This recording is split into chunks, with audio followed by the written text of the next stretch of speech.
if I was to ask you, do you have racist views towards black people? Your answer would be no. So then, how do you get to a place where you become so privately comfortable with saying racially problematic things? Right. Okay. So basically, Talk to me. my curiosity Okay. brought you to me, Okay. or me to you. I didn't really know much about you. Yeah. I didn't really know, sometimes I just go on the internet and I just see the internet do what the internet does. And then sometimes I can either be drawn into what the internet is doing, or sometimes it just doesn't appeal to me at all. Yeah. But when the internet was doing what the internet was doing in regards to you, Yeah. to be honest with you, like, I had seen like little bits of you and whatever and what people were talking about and whatnot, but I was like, to me, it just felt like a thing where I just wasn't too surprised. I'm never surprised about anything. I just kind of just went off and just carried on ignoring it and just going on about my thing until it just constantly kept becoming a thing. And people that I knew that watched your content and that did know you would mention you, and that made me realize that this was a thing. Who are you? YouTuber. I review like shows. I talk about issues that bother me, things that frustrate me, and it's something that I've been doing for a minute. So been doing it for the last 5 years as a hobby, 5-6 years, and then it just turned into people wanted to just hear my thoughts and opinions about stuff, and it's just a mixture really. Just talk about things that frustrate me, irritate me, and just reviewing shows. It's just a mixture of both. You grew up in Brixton? I grew up in Brixton and Streatham. So Streatham is further down in south, born and raised in both areas. I kind of grew up in both because my grandparents lived in Brixton. So I was like in between both houses. I used to live with them and look after them. So it was a bit of both. Today as well, I just got loads of questions. So I'll interject at certain points, but I'm just trying to understand who you are and what this is about as well. Talk to me about growing up in Brixton and Streatham. So how old was you at the times when you grew up in? Was you at different ages or? It was the same age really. I mean, probably Streatham. Do you know where Streatham is? Yeah, of course. Okay, some people don't know where Streatham is because it's that deep. So born and raised there, and I just grew up there. My parents moved to they moved from their countries when they were like kids, and they just kind of my dad was like 15 when he moved there, and then kind of grew up there. And my grandparents moved to Brixton way back before then. So I've just been in between two my entire life. Right. So it's not like I'm here one age and I'm here one other age. It's just two different areas in South. I kind of grew up in. So you grow up in Streatham and you go up Brixton Market, and you go up around people. And then I went to school in Croydon as well. So it's all over different areas of just South really. That and makes so sense. In regards to the content that you was making and stuff, right? At what point did you start getting into doing that? What do you mean? Like what years? Yeah, when did you start building your platform 2018 online? I think was when I was probably I probably started doing that 2019. That's when I was probably going into it and doing it regularly every day.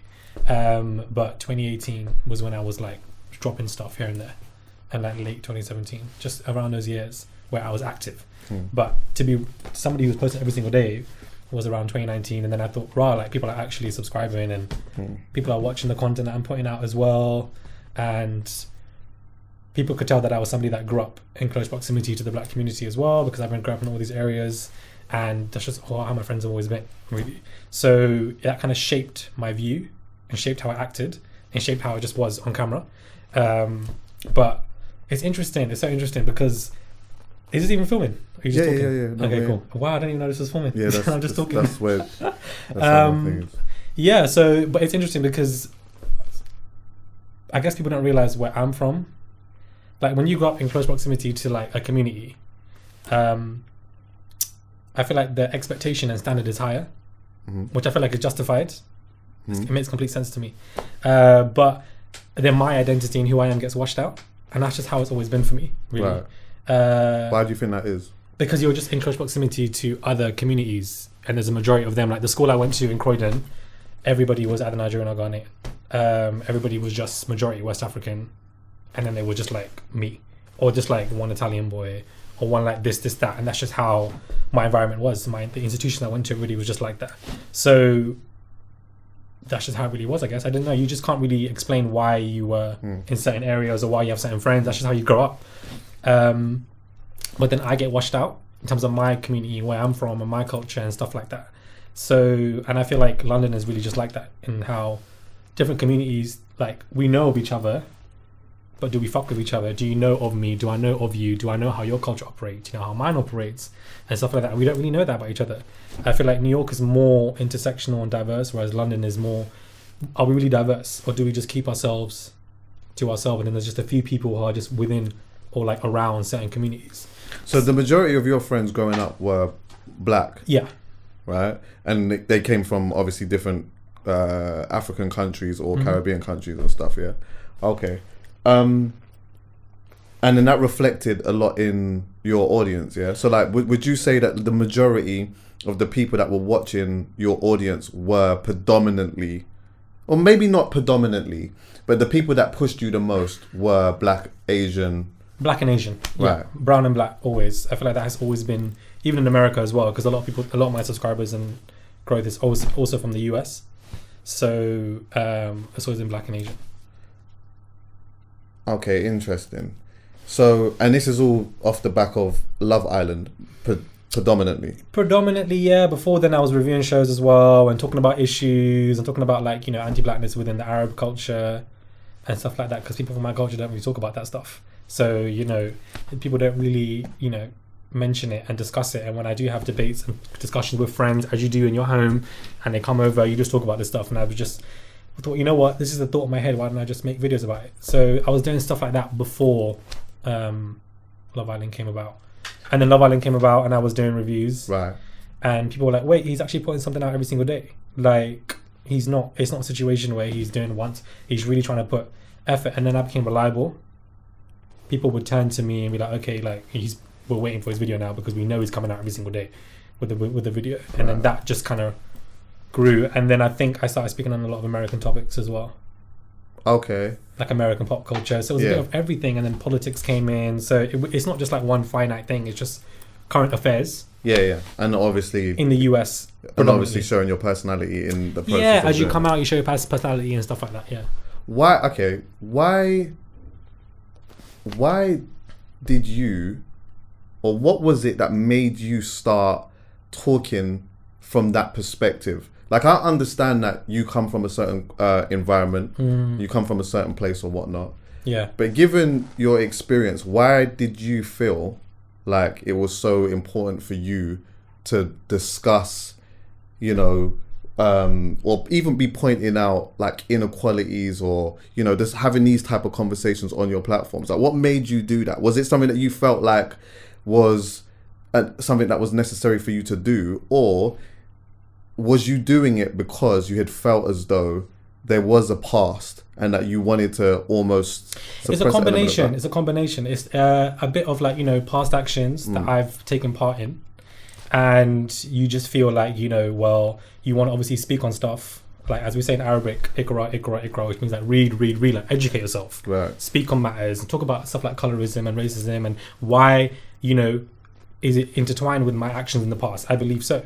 And I believe that is a reason for why I've been like, I feel like I need to speak on stuff and I need to be aware of, like, my own actions in a way. And it's a way of correction. It's a way of, like, when I was going to therapy in the years of 2021, 2, 3, 4, they were like speaking to me about it. And I was like, how can I, you know, I feel like I've got guilt with some of the stuff that I was doing, even though they were much older men telling me to do X, Y, Z, you still feel like there's guilt and responsibility. So I think that's been always a part of it. Another part of it is just that frustration and anger, because I feel like nobody really was around to help me, you know, in my past and growing up and what I went through and what I was doing myself. I didn't have anybody around me. So that in itself frustrated me, and that, you know, I really wanted to try and be a voice for people in some kind of way. I think that what it was for me, because, you know, growing up, going through what I went through, you know, you just, as a young Muslim boy, there's just no one to help you. There's no environment. There's like, I can go to a mosque and pray 5 times a day, but when I go speak to people about this, I just get turned away. or like, we're not trying to speak to you about this, or like, this is a very taboo subject, like, and you just get left on your own, and it's just like, well, what do you do? Like, you're on your own growing up in your teens, you're trying to deal with what you went through, you're trying to find an escape, and you put yourself in situations that are not healthy. Yeah, I think as we move on as culture, as we move on with time anyway, I think, and the younger generation gets older, we are a little bit more privy to things because of our experiences. And I think that as we get older, sometimes for some people, their experiences that they've had gives them a better understanding of how to deal with that next situation. Right. Whereas like a lot of our parents or whatnot came from a certain place, lived in a certain environment or whatnot, never talked about anything. And if you look at years of families and cultures of, that's just something that they did for hundreds and thousands of years, it's difficult for my grandparents to even understand. If I even mention kink to my granddad, he would not know what the hell that is. But right, and I agree with you.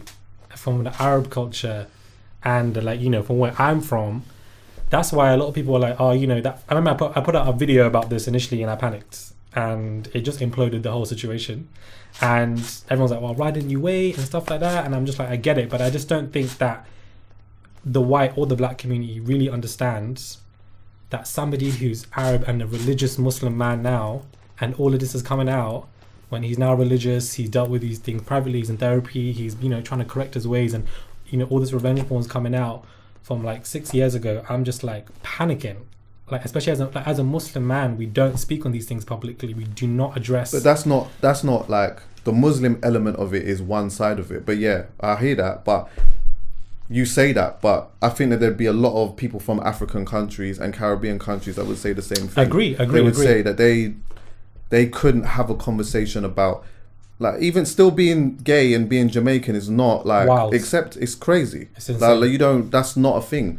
Being Jamaican, we're just getting to that point of being comfortable about eating pussy.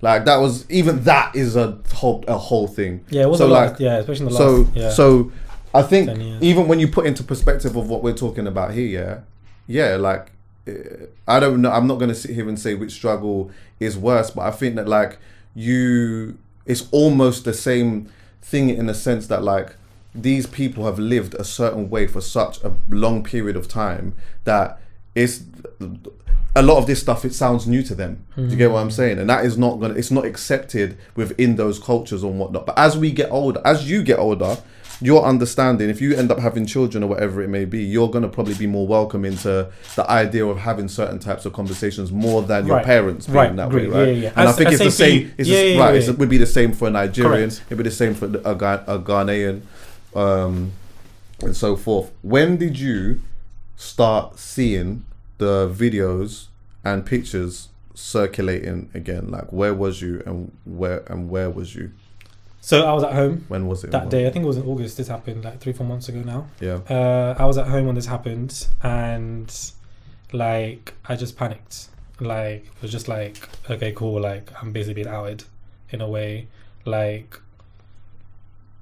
it's just, I don't know. Like I was on my phone and I was like, okay, this is all happening. What do I do? My friends were like FaceTiming me saying we're on the way, because they know that they know that I'm somebody who's attempted to take my life before many times. So they know that they were basically going to come to be on watch in some kind of way, because they knew that I was going to struggle a lot with this. So I saw it all, and I just basically had a panic attack, and I just went into a fit, and I didn't know what to do. I wasn't able to breathe properly, and I was just thinking like, okay, cool, I got to try and say something, because people are like, telling me to say something. And in hindsight, of course, I should have just waited. But I didn't do that. And I don't know, just being a religious guy from my culture, then being outed, and then on top of that is revenge porn. It's like a death sentence, because I was meant to be in Saudi Arabia that week, and had I landed and I came out off the airplane or was in the country and this came out, I know I would have been dead by now. Like, that's how wild and crazy this stuff is. Like, I knew for a second I would have been taken and something would have happened. So I was just like, thank God I wasn't there when this all took place. But yeah, that's where I was at. I was at home. And then obviously I put that video out, which wasn't a good thing for me to do. It was terrible. Yeah. Did you Did you know that these were Did you know that someone had them? There were a lot of threats in the past couple of years.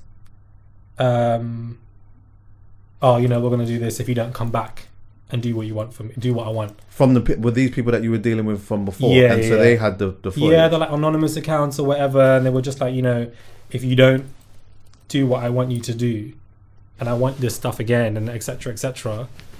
Obviously, they've seen your profile grow bigger, and they know of you or whatever, sending threats and whatever, and I would ignore it. I wouldn't actually, Why? I guess from where I'm from, you just put things under the carpet. Not the right thing to do. I didn't want to deal with it. I put it under. I didn't want anybody to know about, like from where I'm from, like we don't speak on this stuff. Like, so to then out myself, I'm like, there's no way I can have these discussions publicly, because the question is, why didn't you get ahead of this? Mm-hmm. Why wouldn't you speak on this? Why wouldn't you actually talk about this publicly? But I guess just from where I'm from, like we don't have these conversations. Like we don't speak on this stuff. You just put it under a carpet and you move on. Especially with the religion I'm from, you deal with this privately. You don't want to expose yourself, etc., etc. And that was just the way that I was taught. And that was the way. What is interesting to me though is that do you have a website like back in the day when you was doing this stuff? Mm-hmm. So if this meant so much to you, and you was like really worried about, family knowing, culture, all of these type of things and whatnot, why would you have a whole website essentially doing that stuff where there's always the risk of people knowing that it could potentially be you? Correct. So at first I thought all I was doing was following the bag, and I was just desperate, and I was just thinking that's all I needed to do. The bag was good, and it was a distraction. It provided me with that strength, with that, I can remove myself from boundaries, certain environments I don't need to be in. And, this is actually something that I'm thinking like, okay, cool. Like I'm actually getting my independence from this. Like, I didn't think that far. I didn't think that it would, because it's not as if I was abusing anybody in any kind of way or harming anybody. And it was just no face involved. And it was just what these people wanted. And I just thought, okay, cool. It's bringing monetary value and it's giving me what I need to remove myself, which it did. And then I just stopped it. Was basically how it went. How long did you have the website for? And could you tell me a little bit about the website? I've had it for, I think, 2 years, something like that. It was just like videos. Right. And like a play button. It's like, if you want to buy it, whatever. Because this was before OnlyFans. This was pre-OnlyFans days. So there was not, this is how long ago it was. There was nothing for you to put things up on, or merchants and cards and visas or whatever. They wouldn't accept that type of nature content. Now it's different. Now everyone can put anything up. Had OnlyFans been as popular then, I would have just been on that. So that's why a website had to be made as well, because there was no other way or medium to actually like talk about or sell content or anything like that in that kind of range. Right. And those videos obviously just bring monetary value. And I'm not somebody who wears like big designer wear or, splash the cash. I was just going straight to the bank, saving it and thinking, okay, this can give me my annual deposit. This can give me month's rents. This can keep me safe for a while. And it was just like a safe haven for me to remove myself from certain environments. Did it ever at any point tap into your personal moral compass when at the time that you was doing it? Because I think we're going to get into the abuse side like a lot later, but you've talked about having a certain background or whatever, and then being introduced to this stuff, taking part in it, monetizing off it and stuff, and like hearing you speak as well, it sounds as though like you found a way to make money off it happily. Did it ever at any point tap into your moral compass that like maybe this actually doesn't feel right though? Yeah. At the time. Yeah. Not in hindsight now. I'm talking about at the time. Not as much. It did, but for me it was all about survival.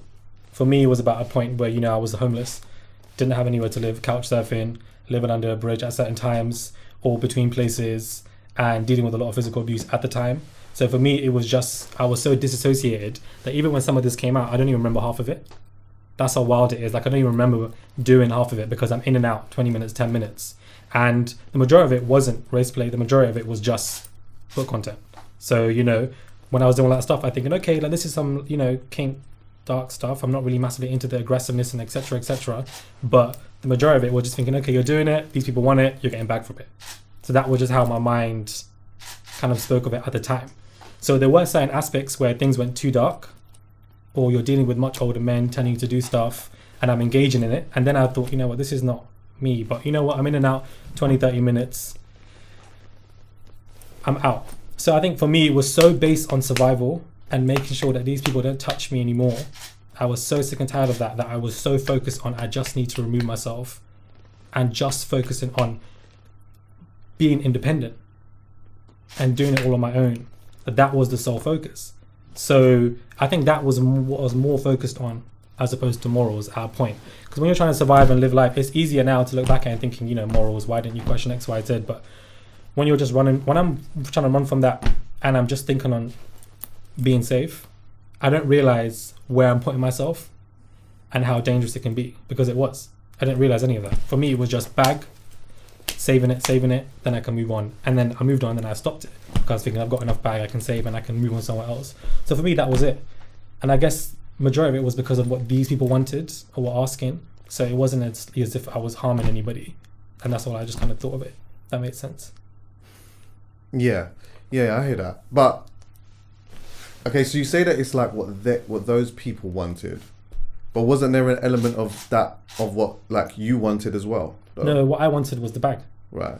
Do you know what I mean? So there wasn't really an element of enjoyment for me or therapy for me in it. It was just the enjoyment. The incentive was the bag that I was getting from it. Sorry, go on. Yeah, for me, it was just the incentive was just the bag. It wasn't really enjoyment in that, because I had to get fetishized in order for these people to feel fetishized. They wanted me to be aggressive, be angry. Some people wanted me to act like a terrorist. Some people wanted me to, you know, properly go in on them because of the background that I'm from, and they get off on that. They get off on the fact that I obviously didn't really understand half of it, but I was going with it. And these were men in their 40s, and at that time I was 19, 20. So, you know, 40s, 50s, and they were just projecting a lot of stuff on me, but I went along with it because I needed the bag, and I was just, it was fast money. That's just the truth. It was quick money, and it was large amounts, and it was just being saved. It was, for me at that age, it was either that or going on the street and selling. I remember I was thinking of doing that as well, but that was difficult for me to do because I'd have to be on the street all night, and people will ask questions around me like, where are you at, where are you going, why? And it's just, so I didn't end up going down that route. But it was either or any way of just making fast money. And a lot of people, when they make fast money from these places and then you want to leave, like as I said, there's people with DMs and sending threats or whatever. It's like people who are on the streets and are selling, and once they leave and they want to get out of it, everyone's like, oh, but I know you were doing this, I know you were selling. If you don't come back and do more for me, then I'm going to use it over your heads. And then it's kind of the same program. But yeah. Do you see with the videos, yeah? Just quick, actually, I sidetracked because I had a question. But yeah, you see with the videos, yeah? When you're doing them videos, yeah. How does that work? Do you keep a video and they keep a video? So you had something that you posted on, things that you posted on your own website, and they had they had videos too. Yeah. So it's a bit of both, where they wanted to film it and then I sent it to them, and they would send me whatever, or I would film it. It was a bit of both, or they would tell me how they would want it to be filmed. Okay. If that makes sense. What do you think was people's biggest issue with what you The race play, did? for sure. Right. The race play, me saying these slurs to these guys, and then you'll see me on a platform where I'm very anti-racist. So everyone's like, well, you know, what's going on? Who really are you? Like, if you want to keep it real, that is the crux. The other King stuff was like, okay, cool, rah, but here's what it is. But the race play is I don't think anyone had... it really, yeah... I actually don't think that people would have had that big of an issue about the foot thing. Yeah, exactly. I don't think anyone would have had a problem with that at all. But yeah, literally that. And I saw, like, in your video, you said the crux of the issue is racial hypocrisy. I could never get that word out. And you engaging in race play. Yeah. Let me ask you this, yeah? Talk to me. If I was to ask you do you have racist views towards black people? Your answer would be no. So then, how do you get to a place where you become so privately comfortable with saying racially problematic things? Right. So this was at that time, and for me, it was just you're going into these rooms. So the majority of it was just foot stuff. It wasn't as if every video was a race play, verbal stuff like this. These were just so far and few between. These specific videos amongst people that have been circulated. So you go into rooms with these people, and they then tell you, "I want you to do 10 more things, or this, that." And you're like, "Hold on, I'm not really here for that. Like, I thought we were just doing other stuff. Why do you have something else that you get off on? And now you want me to engage in this type of stuff?" So the first few times I was like, "I'm not doing this. It's a bit ridiculous." And I remember one time I said that to some guy, and he got so angry with me, he knocked me in the head, and I just got knocked out. Or other times, the hotel door room's locked, and I just can't leave. So there was a lot of violence in it. But in other times, I did engage in it because it's very difficult for me in an environment. In a video, it's different, but when you're in a hotel room with one guy and he's much taller or bigger than you, telling you, say these things, these new demands, a part of me went with it because, and just the bag, the money, a part of me went with it because that was just what they were into. I didn't realize, if that's what they want and they're asking for it, call me this is what I need. I'm thinking, okay, cool. Like, it's a bit odd, it's a bit weird, but okay. And other times I refused, and the violence was just a lot to deal with. Like, they would choke me, hit me in the stomach. If you refuse, the minute you refuse, it's like they think you're better than them. Oh, you're better than me because are you trying to shame me? Are you trying to, I'm like, no. Like, and then they just get really violent with it. And then they have to tell you, it's all an act. It's like it's like porn. It's an act. So it's all it really is as well. And you have to act like you're convinced. You have to convince the people that you're doing it with, that you're into it. Otherwise, you're not getting paid. So it's such a combination of all. And because of what I went through as a young, I think a lot of questions were also like, oh, you were abused as you were a kid. How does that relate to what you were doing? It's very difficult when I'm with people to say I'm not comfortable. I like this to stop. Because that was going to be my next thing. Was like, if you are in a situation, where you go into a room with someone and you're about to take part in something, and it off the bat almost triggers violence, do you then, is it naive for me to then say that, like, how do you not have terms and conditions on what you are going to do and what you're not going to do from the get-go, like when you're going into these places? Or if you've gone into a room and you said that you weren't going to do something, and then they've knocked you out, as you said, in one scenario, then, like, what do you do to change that then? Because clearly, for future, you mean? It's like if you walk into a room, let's just say, I mean, I know I'm talking maybe from a point of privilege because I haven't been through some of this stuff, and I'm just trying to understand. Yeah. But it's like, if I come into a room, I'm about to do something with someone or whatever, and my experience that I have is physically dangerous. Yeah, they've inflicted a level of violence on me in this point, and I don't even know them. Then wouldn't the I don't want to say the normal thing to do, but wouldn't, like, the natural thing to do be like, cool, I walked into this situation and I didn't want to do this, and this is what they put me through. What am I going to do to make the next scenario different? Did that never come? Was that never a thought in your mind? I was that desperate when I'm meeting these people for their back. I was that desperate for money and whatever, and it did come to my mind, the next person I'm meeting, is it going to be the same thing? No, it wasn't for the next 5 to 10 whatever, but then the next person, something would happen where they would just flip on me, grab a weapon, and have to run out, end up at the station reporting it, but they don't really care. Or, they would then end up actually going in on me in ways that I wouldn't even expect, or choke me. And it wasn't the one after the other was violent. It wasn't like that. So it was just assuming the next situation was going to be better. The next situation was going to be better. And people like me who were or currently are kink or sex workers are just that desperate. They are meeting all of these strangers, these random people in hotel rooms that you don't even know. You don't know what you're about to engage into. You think it's one thing, but then they push you to do 5, 10 more. And because my boundaries were pushed so much as a kid, going through what I went through, it's so easy to push me. Like now, if I say to you, I'm uncomfortable with this interview and I want to move out, it's very difficult for me to say that. It's so hard for me to be like, I'm uncomfortable, I like to just go. More time, I'll just do it and bounce. So when I was doing that stuff, I was like, you know, this is gonna be like 5-10 minutes and then I'm out. Like, it's just that quick.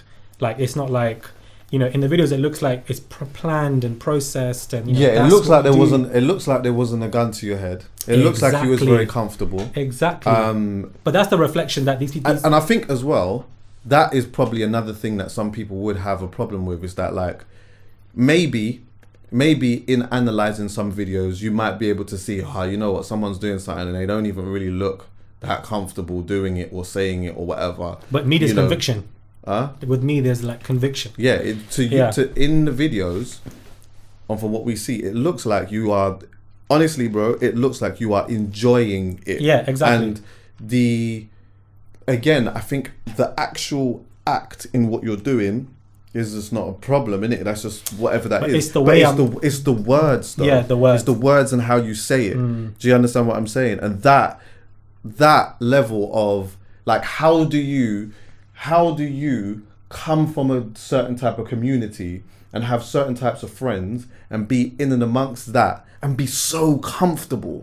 And do you know, like, I think one of the things, as a black person, that I think is very irritating for us. Already we have like a debate in and amongst ourselves about who says nigger and this, that and the fourth and whatnot. Personally, I just don't, where I'm a bit of a hypocrite is maybe in music I don't really, this just is what it is, but just in life I'm just like, I don't really love that. But when you just hear someone who isn't a black person saying it, it's like it almost feels as though there's like this thing within people that like you just really feel like you just have to say it. Yeah, I get you on that. And that's like, I think it's super disappointing when you see somebody that comes from a certain place, but you know what, and that is in and around that, and your comfortability is just as loud. Yeah, your mind just separates, and it sounds so dumb, but honestly, like half of I don't even remember doing it. Like you separate yourself. You're going in these rooms,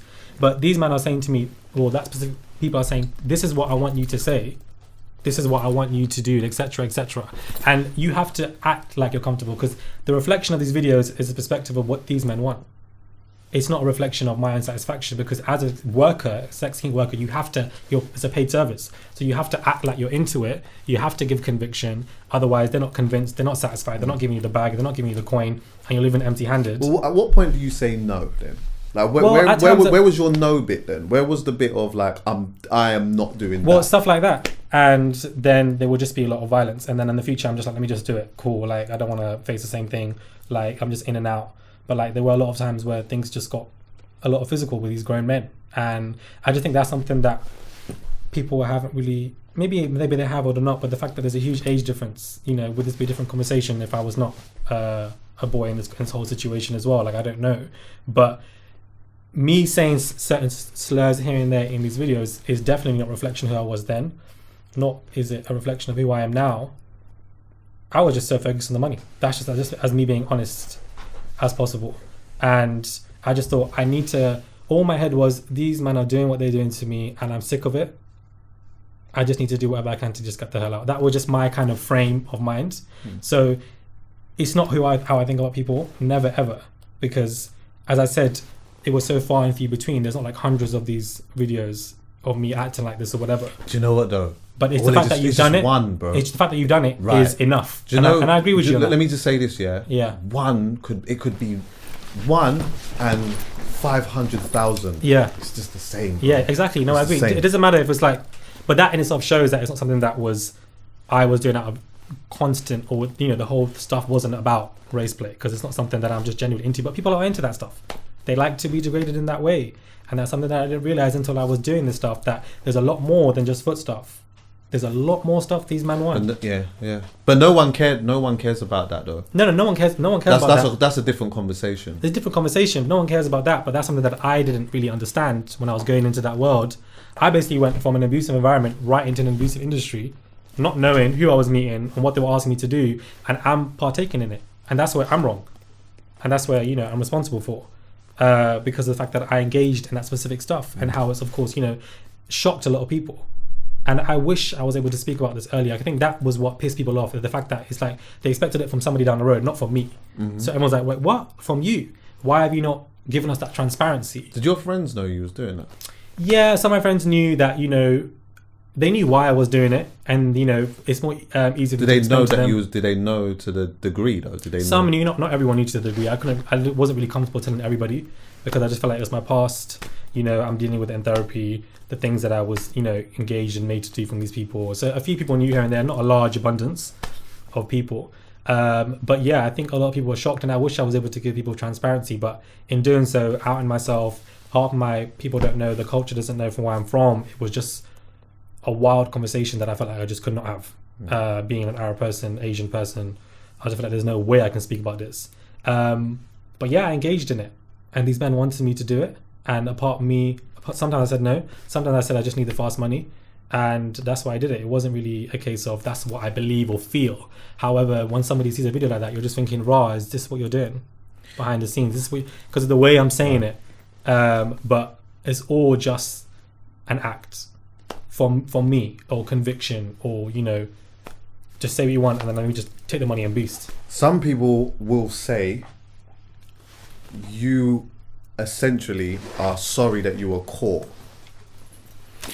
The thing is, more than anything, right? But this was before I was even majorly on YouTube, so it wasn't a situation where I was doing it at the same time. It's not being sorry being caught. I guess from the religion I'm from in Islam, you just deal with your own sins privately. You don't expose yourself. You deal with it. You go to the therapy and you discuss it and you talk about it.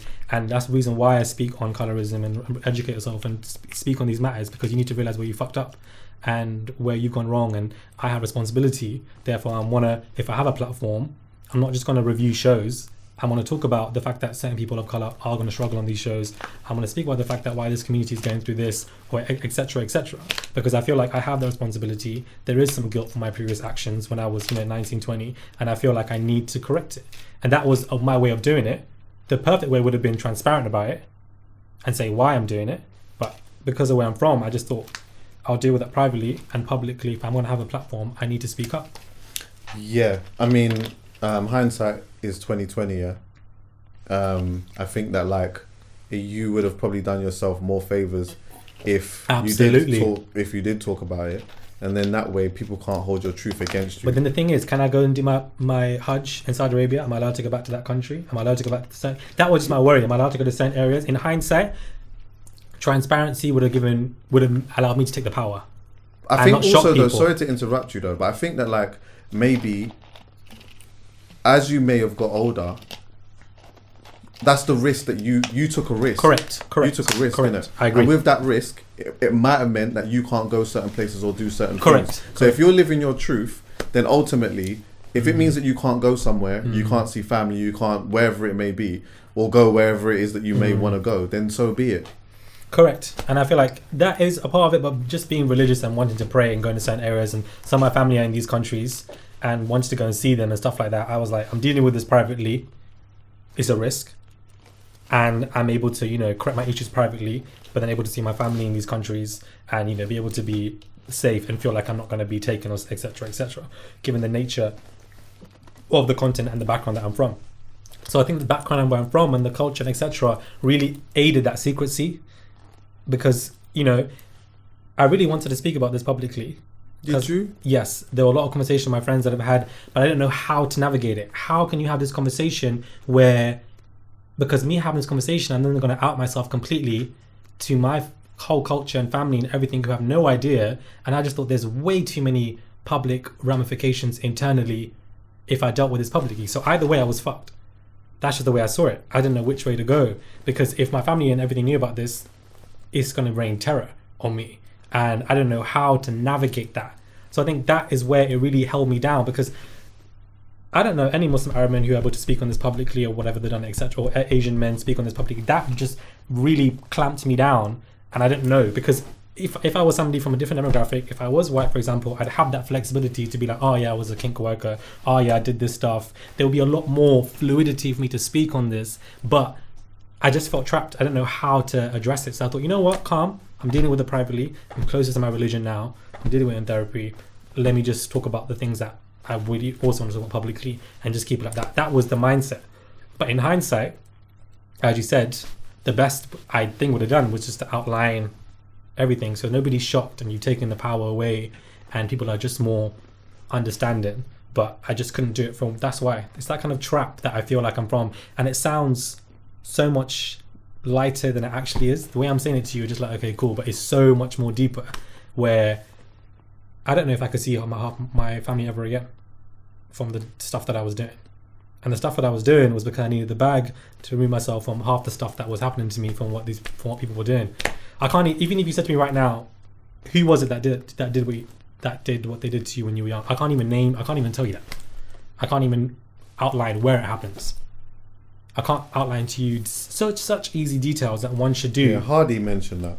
When I sat down and had a conversation with Hardy, he talked about he was in Amsterdam. He said he had a flashbacks? He had a psychedelic, I think, and he just had flashbacks. It's the flashbacks, man. Yeah, and that shit was powerful. He made a phone call. To who? He made a phone call to a family member. He didn't say who the family member was, but he just said, "I just wanted to know, did this happen?" And they confirmed it. Yeah, so for me it was flashbacks when I was like 17, 18. For me it was going through that at 14, 15, and then there were several attempts for it to happen again in my early teens, and I tried to like stop it, and then there was a lot of physical stuff going on as well. So it was just a constant different stuff going on from people in environments, in institutions that I went to go as well. So it was a lot of different collection. But again, like, I don't know when he spoke on that. Maybe it was after that I did that terrible video, and I don't know when he made a statement about that, but I was just thinking, like, I don't know, I wish I could be as transparent as people, but I can't. The ramifications are too much internally. I'm just too scared. Why should anyone believe you? In regards to what? In regards to the your abuse. Connection. Yeah, not so much the abuse, but in regards to your reasoning for why you was doing what you was doing. I don't know why some people would believe me because they understand it. Some people might not believe it and just be like, okay, well, because what it looks like is that you're using it as an excuse, or it's a distractor, and there's no excuses for anybody's behavior. Abuse doesn't justify excuse, period. It doesn't. But that was, for me, my fear. I don't want anybody touching me again. I'm sick and tired of it. I hate it. I dislike it. I just couldn't deal with it anymore. So that was just my driving factor. Whether one of people believe me or not, I guess it's just their prerogative. I can't force people to believe whatever they want to believe. It is what it is. But that was just the driving force, because I wouldn't. If I know if I didn't go through what I went through, I would not be finding dumb reasons to try and make back. I would be in safe environments. I wouldn't have people trying to take me out to do stuff to me again, and there would be no reason. And a lot of what I went through, the sexual abuse, it sexualizes you at a young age, desensitized me a lot as well, and it just nurtured that desperation for me to just survive. Like, when you're just in survival mode, like, I'm running away from abuse, I'm not looking at morals, I'm not looking at what's right and wrong. I'm just looking at, I need to get the hell on and make sure I'm safe and, do what I need to do at that age. So I guess when you look back at it, it's like, well, why don't you have morals? Don't you just XYZ? But when you're in the thick of it and you're around people who are doing stuff to you and you're just sick of it and you're so scared of people doing shit to you again, you then end up and you're finding a way that's making you good bag. You're just thinking, I'm just going to keep doing it until I can get the hell on. And then I stopped it, because if I was somebody who was still into it, there will be videos of me doing it today. There will be videos of me doing it last year, the year before that, and etc. etc. But I put it away and I was like, I'm done with this shit. I want to just get away from you guys. Like, I got my coin. I'm not able to start something else that brings me good coin. Like, okay, cool, I'm good.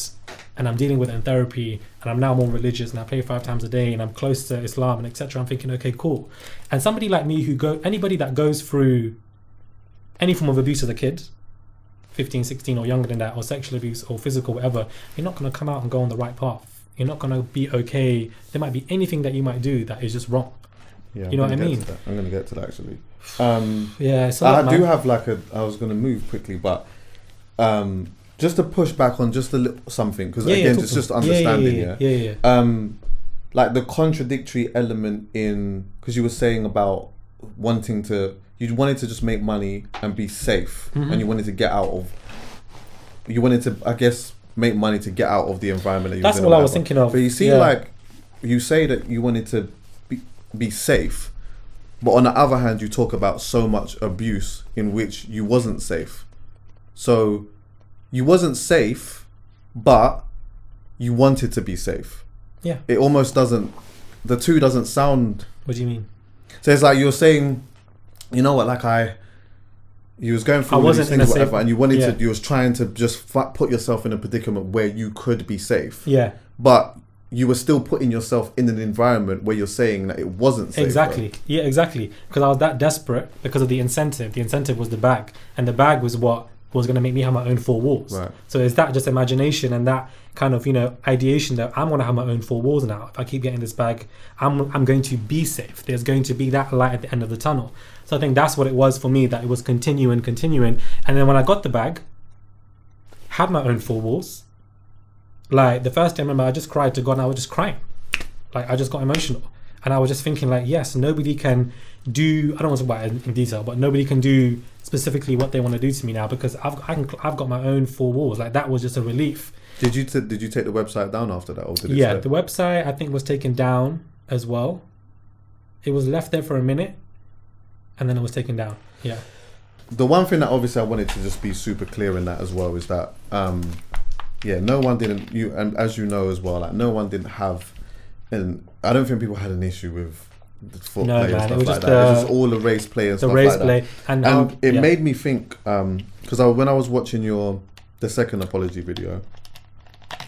I can't remember exactly how you put it, but you was breaking down just a small element of the race play, and then you mentioned like, you said like, or is it just the kink, yeah, like, or just the dark kink, yeah, and you used an example of like, you know, some people who could be like a feminist, but but like, is it, and help me understand that, like, is that possible? Is it possible to have a dark kink without an element of truth in it and have an opposing view?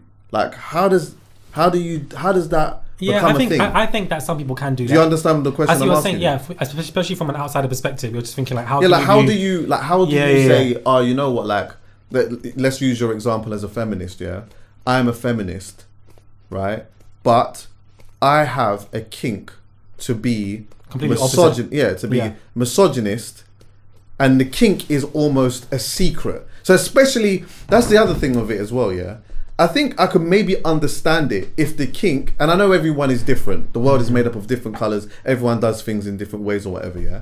But if you've got this kink and people ask you, let's say someone asks you, like, what is your kink or whatever, and you just say what the kink is. I know it's a bit mad, but this is my thing or whatever, and you break down why. Then you can maybe see, you could possibly maybe see, okay, cool. But if you have a kink that doesn't apparently align with your moral and political views or whatever it may be, and it's a secret, how is it just the kink?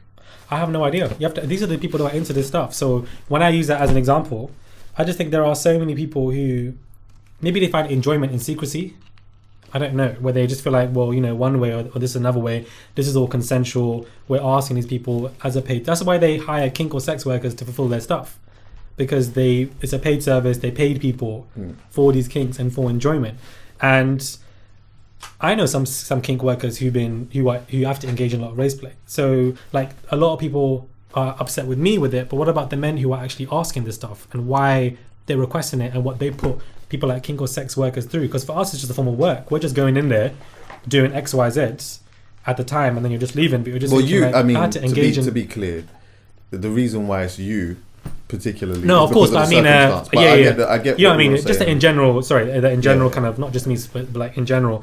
And then, you know, I'm now in therapy talking about it, about why I engage in this, why I'm doing it for, and etc., and how it affects me. But then I'm still going to engage in it here and there, so far and few between, in any dark kink, because, well, that specific dark kink, because I'm just so focused on obviously the bag. But for me, it's just I just know people who have done it before, and I personally don't know why some people are into it, because it's not my kink. I'm not specifically into that stuff. But I think it's because of either secrecy, enjoyment.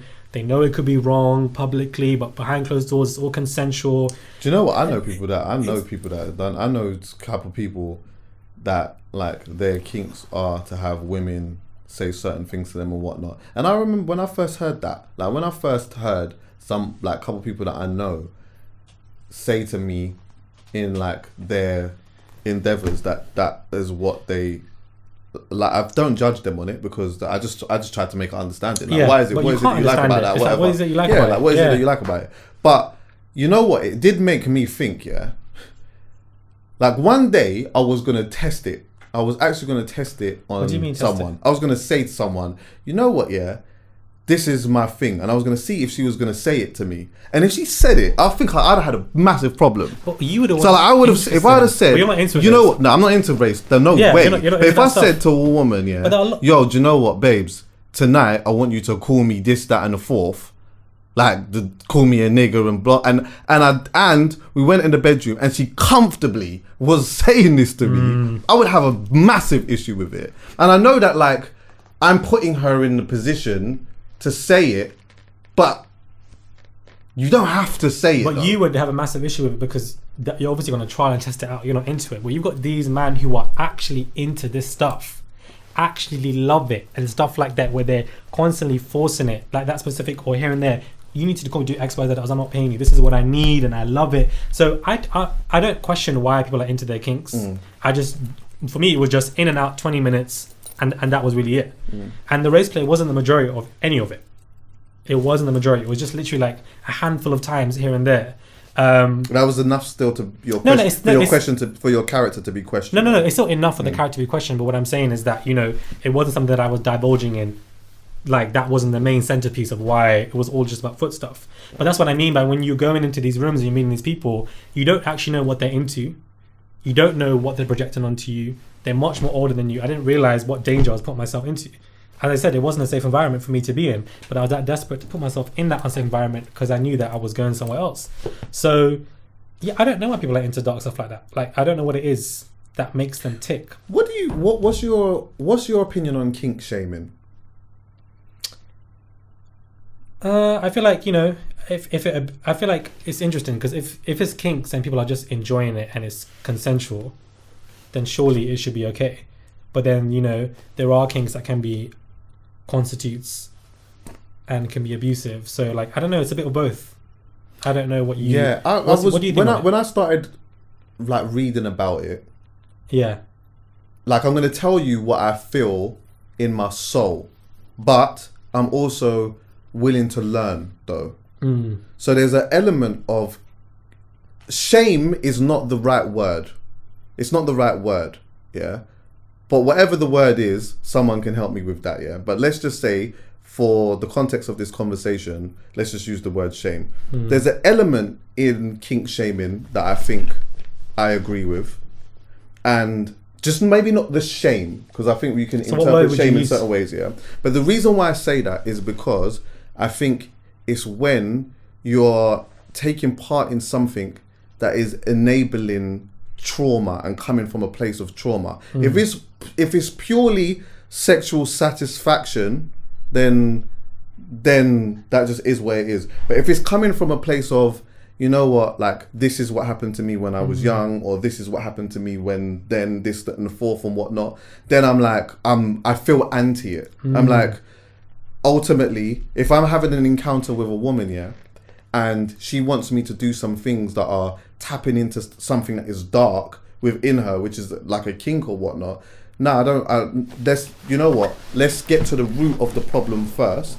Once we get to the root of that, yeah, maybe you're gonna have to feel uncomfortable. To get to the root, you're gonna have to feel uncomfortable, and maybe there's an element of shame that would happen within that. But let's get to the root of it. Once we get to the root of that problem, then if that kink is then still there, but from a completely sexual aspect, then okay, cool, that just is where it is. But as I said, if it's coming from a place of, you know, some deeper trauma or whatever it may be, I'm like, nah, that's a really, really big problem. That's a massive issue. How would you identify that if you're with a girl? How would I identify it? Is that what you're saying? If you're with somebody, they're asking you to do something, and for you it's just pure, like, there's of course just sexual satisfaction. How would I identify it? The thing is, you can't, like, conversation. Conversation is cool, but you're not a psychiatrist or like a child trauma expert or kink expert. Like, how are you going to identify why somebody's really into that whole situation? But forget, if that's your girl and you're in a relationship with that person, then there's more conversation for you to have with them as to why they want you to do X, Y, Z. So, but I don't know why some people are into such dark stuff. And what is their source of enjoyment? Is it trauma? Is it secrecy? I don't know what it is. But when some of them asked me to do it, I just said, it's just, you question in your head, why to that level? Is it shame? Like, where does it come from? You just don't know. I wonder if the reaction would have been a little bit different if this situation was with you and a partner, and you had built like a level of trust with you and your partner. And yeah, I understand that people would not necessarily get it because this is you and your partner, and what happens behind closed doors. People are not privy to the conversations that you might have and the comfortability and whatnot. But I think I could see why naturally, if it just seems as though you're stepping into a room and someone just asks you something, and like, yeah, we don't know how much money it is, but for a little money, you're like really comfortable with saying these type of things. I just wonder if the reaction would have just been different had it have been in a partner. But but you know what? Neither of that really matters, to be honest. No, it's just a shock, and the fact that it's done. I was just like, exactly. So either or. You said, and you kind of lightly touched on this already, but you said coming from the background and the descent that I come from, I ended up being hyper fetishized by people around me. Could you talk on that? So similar to how I gave example with some of my friends, for me it was nobody of my descent or whatever is really in this kind of industry and world. There's not much of a presence. So there is some kind of satisfaction some people have of, I want you to do this, is that, because I love it coming from somebody of your descent. Sorry. Let me just ignore that. Coming from your descent, come from where you are, and you get hyper fetishized by people so that they can feel fetishized, they can feel subjugated, degraded in any kind of way. So initial stuff was foot stuff, and then because they're getting it from somebody specifically from you, they then want to add 10 more things on it that they enjoy and that they get off on. And that it was always different for me as opposed to somebody else of a different demographic in that industry. There's always more demand. So that's why I know specifically some people from my descent or other descents specifically who get fetishized that have to engage or are asked to engage in specific other darker kinks, because there's just like, whoa, you're getting this from this person, like this is the ultimate fantasy for me, for why these people want it. So that's why it was a common occurrence with me as opposed to somebody else who may not be from where I'm from. So again, it's all about projection. How old was you when the first time, like, well, you may not know exactly the first time, but being fetishized, like, how old was you when you was aware that was kind of what was happening? 19, 20 or something like that. I was aware. The demands were crazy. We want you to be aggressive because that's how your people are. We want you to act like a terrorist because that's how your people are. We want you to have the satisfaction that you've kidnapped us and you're from some desert country, and we want you to call us this, that. It's insane how crazy these demands are, and they want you to talk to you like that and be more aggressive because that's how you are. So when I speak to other people of different descents, sometimes the work they have to do for people is tailored from where they come from, and they get fetishized in doing so. And you don't realize the madness of it until you get a little older. You don't really realize the full effect and damage of what these grown men are asking and saying. What is the correlation between, you sort of mentioned this before as well, but what is the correlation between sexual abuse and sex work? Okay. Like, how does the two connect? Well, I know that well over 40 or 50% of sex workers or kink workers have been sexually abused. So either A, it can overly sexualize them and they end up just having a lot of sex, and they end up going into sex work and they get money from it and they enjoy it. Some sex workers enjoy it.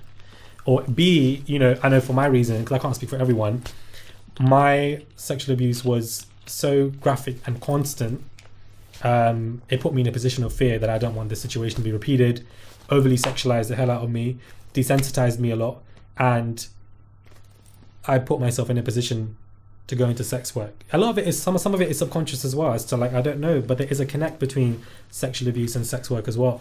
But those were some of the reasons as well. But the main reason for me was I need some kind of bag so I can have my own place, and fast coin, and this was given it to me, and yeah, but a lot of sex workers have been sexually abused. There's a direct link and hit with it.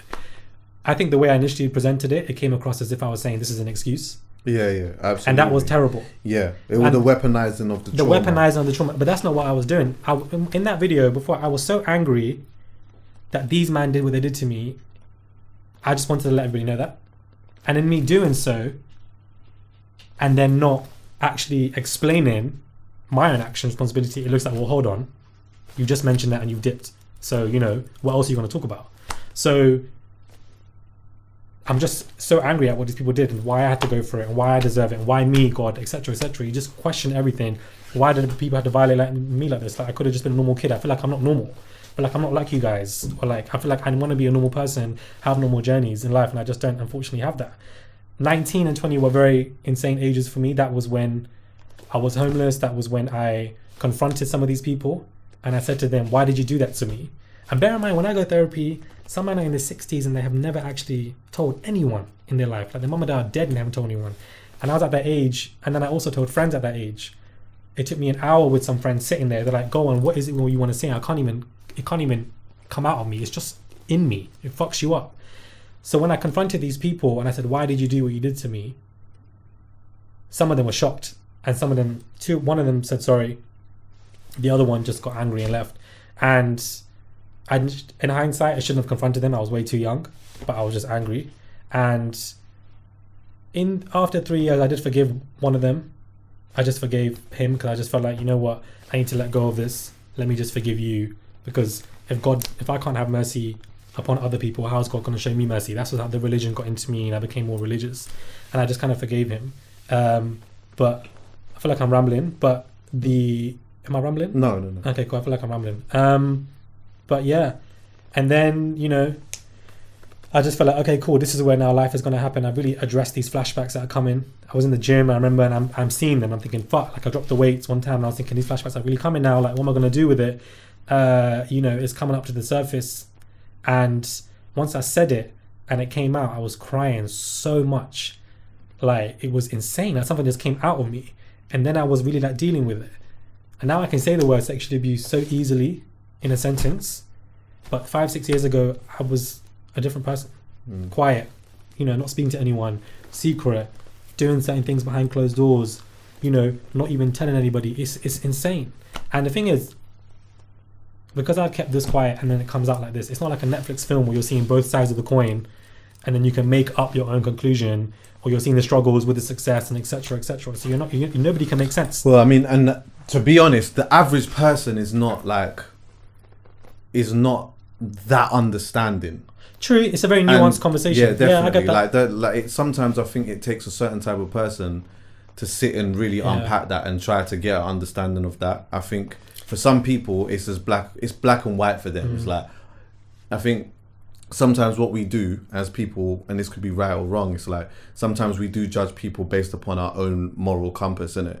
And I think within doing that, some people could say, oh, you know what, like, I would never do that, so I can't understand that. And I think our society kind of does it's move frustrating. a lot like that. And I think it can be frustrating in a lot of different ways for a lot of different people when it's time to address and unpack, because then a person can do that, but it goes on deaf ears, or it falls on deaf ears, because no one that ain't really trying to hear that. Because that's what people are saying, like, why did you do that? Like, why did you not say there was no? It's like, bro, have you ever been homeless under a bridge with just like a mini suitcase? Have you ever not known where your next roof's gonna be? Like, and even now, so many people are going into sex work because of rising bills, because they can't afford rent, and that's just some issues. But when you're running from such severe graphic shit, where people are just violating the shit out of you, and you end up being homeless, it's just like, and the people are like, well, I wouldn't have done that. It's like, you ain't been through half of the shit, so like, you can't really relate. So as you said, it falls on deaf ears.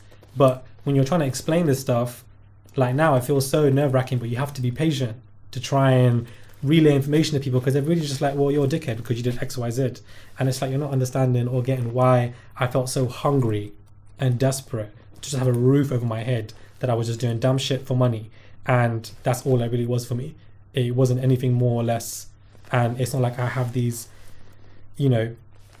race play beliefs or whatever, or that I'm doing this continuously in life. Or that's what a lot of people were bothered with. For me, it was just, I was so separated and all I wanted was back. And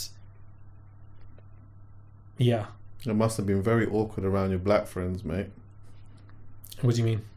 When all of this came out and they didn't know what the hell was going on, I'm sure no, none of my friends have left me. Not one person left me. Right. Of course, there's awkwardness initially. We're like, okay, for those that didn't know, but they knew that I was going through a lot of stuff.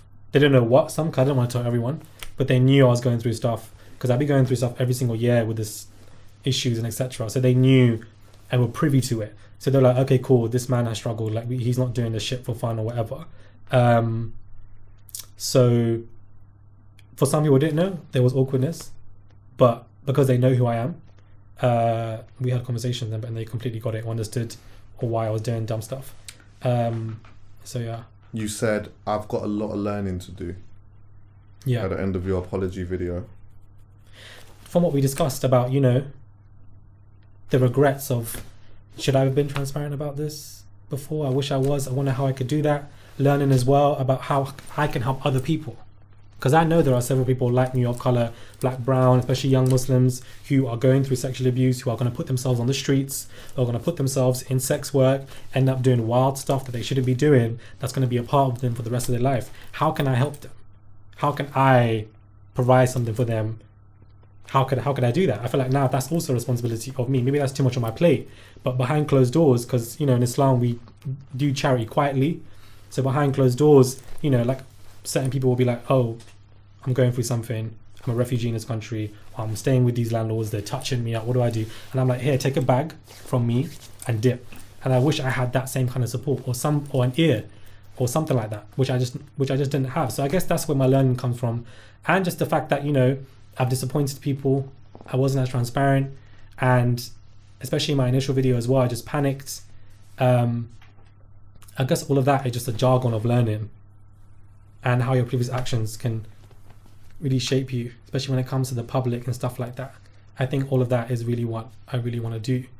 And again, I've tried to speak to people publicly from my own community, like Muslim imams or whatever. I'm like, let's talk about this. Let's have a conversation. People they don't want to talk about it. Nobody wants to speak on this. It's such a taboo conversation. Sexual abuse of young boys and girls in places. They don't want to address this, have a conversation. Nobody does. So people are like, oh, why don't you have a conversation with somebody that looks like you? I've tried. They don't want to go near it or address it or talk about it because it's happening all over the UK, all over the world. And, you know,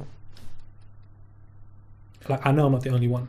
There's one thing that I actually forgot to mention, just like there's a couple of things left. But I forgot to mention the captions. Yes. On videos, pictures and stuff like that. Yeah. They were like super a lot, but that wasn't from me. So I didn't write any of that stuff. And when that came in the TR, I'm thinking, okay, this seems very articulated, this whole setup, because the way it was dropped and everything. I don't know what this is. Either this is edited, either this is from some like fantasy literature where people, you know, can love interracial content and then project their own stuff even more on separate dark blogs. I don't know what that was. Well, how were you captioning them on your website? Website captions were that was different.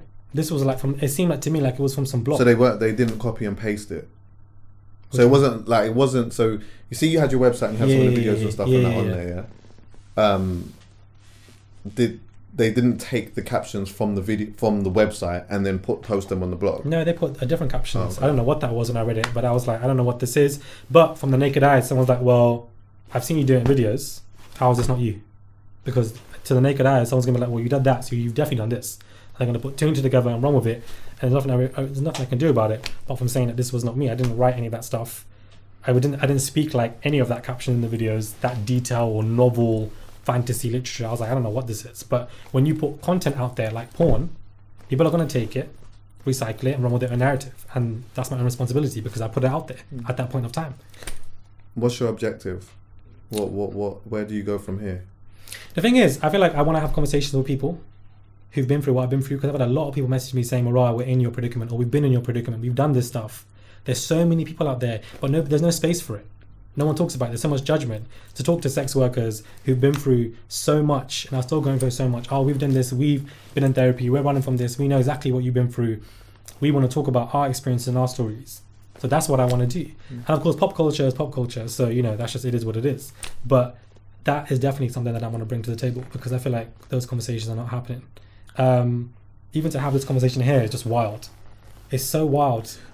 Yeah, I would actually like to have a conversation with some sex workers as well. Do you know what I mean? It's wild. Some of the stories they've told me, all of colour, they've all come forth to me, especially Muslim people. They're like, where can we go? Like, we can't go anywhere. And even when I tried to get therapy as a kid, you're on the NHS waiting line for so many years. Like, there's no one you can go and talk to, because you feel like people are just going to drag you, judge you, seeing you in a video, taking part in something that these men want you to do, therefore you're a dickhead. As opposed to actually saying, let's hear this guy out. I think that is a conversation I feel like you should do as well. Yeah, definitely. I'd like to. I feel like me and you actually worked together. I don't even remember, but you. Beg your pardon. We were in. But don't involve me in this. God forbid. God forbid. I mean, you can't just exit from sex That work so and well. then say we work together. No, but I mean, you were in Nighttown and you used to be a DJ. Yeah. I used to remember that because I used to work at Nighttown as well. Sorry, that came out so wrong. Right. The way I said it, like, hold on. You used to be a DJ DJ there, so yeah. It's nice to know that you've accomplished a lot. Thank you. And God willing, it continues. That kick was brazy though. It was, innit? You see the kick, bro? Yeah. The one where, like, where you learn that from, bro? From them. You got to keep this is how you want it, because this is how your people are. This is how we want it. And I'm just thinking, that's just not me. Like, I'm not an angry person. I didn't even know that kick. That one kick that I saw, I didn't even know it existed. I didn't even know you could do that. I didn't even know that was a thing. I thought, if someone tried to describe that to me, I would have thought that you would have broken an ankle. You would have broken a knee. Like, do you know what I mean? But I don't understand why. Do you understand what I'm saying?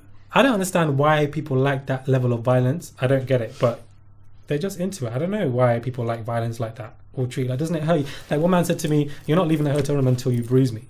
And I'm just thinking, bruise you? Like, I'm not here trying to hurt you. I don't want you to go to hospital and I'm going to jail or pen or whatever. Like, so it's crazy what demands they have, and you got to try and fulfill it to whatever they did at the time. It comes from, a lot of it probably comes from some type of trauma. That's why I always think about, is it coming from trauma? Were you beaten up as a kid and therefore you liked it? Well, it has got to come from somewhere. That's what I'm saying. Or does it come from the fact that you're young kids and you're watching porn and you just like what you're seeing? That's true. Because there's so much porn where violence, even against women, is normalized. Where you're beating that woman to a pulp. But we could only... that could only stand with a certain generation, though, right? Because no, I think there's a lot of porn out there right now where men are beating up women or choking them, or hitting them and kicking them, and therefore a lot of men are with girls and they're like, "Oh, we're going to do this." Yeah, porn definitely gives like a real underbelly to it. Yeah, and it does. It does also give an expectation that isn't real as well. I think that there's definitely. like a lot of young people in particular are watching porn thinking that that's how sex is, and that's actually just not even how sex is. That's what I'm saying. And I think, you know what, with me having friends that are women, and even women that I've spoken to on a podcast or whatever, one thing that I've really learned is that, like, at a young age, for a lot of women in particular, they never even really felt like sex was for them, because it was, a lot of the time, it comes from a place of selfishness from the male part or whatever, and what is interesting to me now is that, like, this is coming from some women that are of a certain age where porn was accessible but not as much as it is now, so that level of selfishness is probably going to heighten to a bigger degree now, because imagine if you're 13, 14 years old and you're watching porn and you're thinking that this is exactly how it's supposed to and be. How many of them, then you're going to go into that encounter and do exactly the same thing, and then there will be a whole bunch of people, and there'll be a whole bunch of, I would say in this context, like women, for example, who will be in compromising situations and not even know how to get out of it. And I think it will probably be even the same for young boys that are, you know, might be sexually attracted to the same sex or whatever. I feel like it's more easy to understand it if it's women. You can only, exactly. That's true. It's more easy to understand if it's girls. It's not for me as a guy in these videos. If you turn around and say that you've been, do you know what? Anyway, this is not even for today, but there was a time where I said I was going to have a conversation about this one time where I was sexually assaulted by a woman, and I remember when I told my brethren, he just thought it was funny because it was like, well, how? And when I explained the situation, I did explain it in a funny way, but had she have explained the same situation and that had been me, her friends would have said, call the police. That's what I'm saying. But there's no conversation for male sexual assault, male rape, because men are masculinity, men are patriarchy. So when you come and you speak about certain things that you've been through, you get laughed at, you get pushed away, especially coming from the culture I'm from. Times two, or from the culture and background that you're from is times two. So men are not treating, it's as if men or boys can't go through that. We can't be controlled by other people, or there's that level of fragility that we may not have. And I think because of how we look like as well, me being an Arab-bearded man, I don't have the space of, was he groomed? Was there coercing going on? And you're right, a lot of sexual abuse where you feel like you're used distorts your mind as well. When you're in future situations, do you feel like you need to be used again to be provided and paid a service, and this is what you're providing for people, and you're being used and you need to satisfy people, and that's your only purpose in that kind of way? Has it provided that kind of way? Is that also another place? And when you were like, this environment wasn't safe for me, I just could not heal in an environment where I'm being abused. Like, you just can't find yourself to be a better person in that same place. So yeah, there's environments where those guys were unsafe, but it's different from a place where you were actually being abused yourself, in terms of like constant and so much in. I don't want to go into the details, but all of that. But yeah. Well, I hope that you learn whatever you need to learn from that, from this situation, and you find peace with what's happened. I think it's a lot of radical acceptance as well. Accepting of action, accepting of this part of your life. You have to accept it, you have to own it. That's the only way you can move on. Thanks for coming.